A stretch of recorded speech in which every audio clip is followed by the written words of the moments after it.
ओम नमः शिवाय। श्री शिव पुराण रुद्र संहिता खंड 3 अध्याय 43। मुने,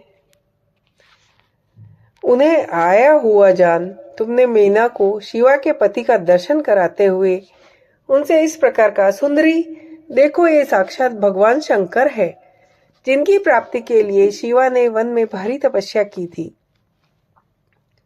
तुम्हारे कहने पर मीना ने बड़ी प्रसन्नता के साथ अद्भुत आकार वाले भगवान महेश्वर की ओर देखा। वे स्वयं तो थे ही, उनके अनुचर भी बहुत अद्भुत थे। इतने में ही रुद्र देव की परम अद्भुत सेना भी आ पहुंची, जो भूत प्रेत आदि से संयुक्त तथा नाना गणों से संपन्न थी। उनमें से कितने ही बवंडर का रूप धारण करके आए थे, कितने ही पताका की मरमर ध्वनि के समान शब्द करते थे। किन्हीं के मुख टेढ़े थे तो कोई अत्यंत कुरूप दिखाई देते थे। कुछ बड़े विकराल थे, किन्हीं का मुंह दाढ़ी मूछ से भरा हुआ था। कोई लंगड़े थे, कोई अंधे थे, कोई दंड और पाश धारण किए थे, तो किन्हीं के हाथों में मुदगर थे। कितने ही अपने वाहनों को उल्टे चला रहे थे। कोई सींग, कोई डमरू, कोई गोमुख बजाता। गणों में से कितने के ही तो मुख ही नहीं थे, कितनों के मुख पीठ की ओर लगे थे और बहुतों के बहुतेरे मुख थे। इसी तरह कोई बिना हाथ के थे, किन्हीं के हाथ उल्टे लग रहे थे, कितनों के ही बहुत से हाथ थे। किन्हीं के सिर नहीं थे, किन्हीं के बहुत खराब सिर थे, किन्हीं के कान नहीं थे।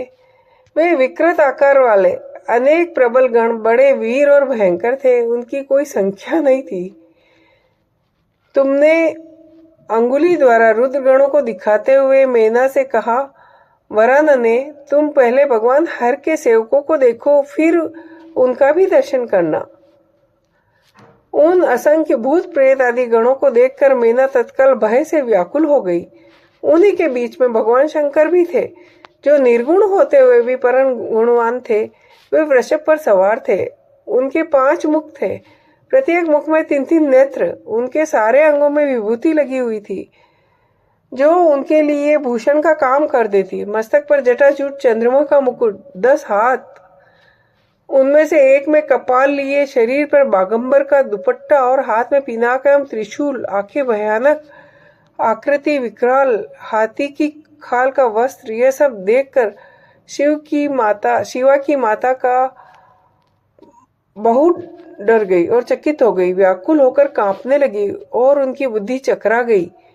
उस अवस्था में तुमने उंगली से दिखाते हुए कहा, ये ही भगवान शिव है। तुम्हारी ये बात सुनकर सती मीना दुख से भर गई और हवा के झोंके खाकर गिरी हुई लता के समान तुरंत भूमि पर गिर पड़ी। यह कैसी विकृत दृश्य है, मैं दुराग्रह में पड़कर ठगी गई।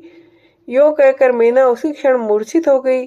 तदंतर सखियों ने जब नाना प्रकार के उपाय करके उनकी समुचित सेवा की, तब गिरिराज प्रिया मीना धीरे धीरे होश में आई। जय हो।